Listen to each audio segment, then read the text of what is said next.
പ്രിയ ദൈവങ്ങളെ, ഇത്ര ഒരു വിശ്വാസത്തോടെ കർത്താവിൻ്റെ സന്നിധിയിൽ ഒരു ദൈവശബ്ദം കേട്ട് സ്റ്റെപ്പ് വെക്കുന്നുണ്ട്. ആ വിശ്വാസത്തിൻ്റെ പ്രവൃത്തികൾ എത്ര പേർ നമ്മുടെ ജീവിതത്തിൽ ചെയ്യുന്നുണ്ട്? നമ്മൾ പല ദൈവദാസന്മാർ മുഖാന്തരം വചനപ്രകാരം നമ്മൾ പല വാക്തത്വങ്ങളും നമ്മുടെ ജീവിതത്തിൽ കേട്ടിട്ടുണ്ട്. എത്ര പേരത് ഒന്ന് സ്റ്റെപ്പ് വെക്കാൻ റെഡിയായിട്ടുണ്ട്? ഇന്ന് നമ്മളുടെ ജീവിതത്തിൽ കർത്താവ് ചെയ്യാൻ റെഡിയായി നിൽക്കുകയാണ്.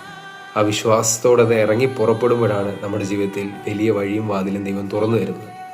നമ്മൾ ബൈബിളിൽ കാണുന്നുണ്ട്, അബ്രഹാം തൻ്റെ കുഞ്ഞിനെ യാഗം കഴിപ്പാൻ ദൈവത്തിൻ്റെ ഒറ്റ വാക്ക് പ്രകാരം വിശ്വാസത്തോടെ ദൈവത്തെ മുന്നിൽ കണ്ടുകൊണ്ട് ഒന്ന് ആലോചിച്ച് നോക്കി, സ്വന്തം മകനെ യാഗം കഴിക്കാൻ വേണ്ടി ഇറങ്ങി പുറപ്പെടുകയാണ്.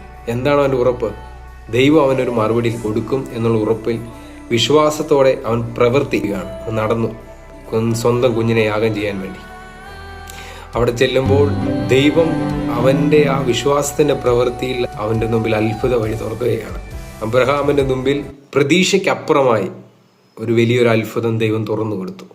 ഇന്ന് നമ്മുടെ പ്രതീക്ഷയ്ക്കപ്പുറമായി നമ്മുടെ ജീവിതത്തിൽ അത്ഭുതം ദൈവം ചെയ്തു തരിക തന്നെ ചെയ്യും.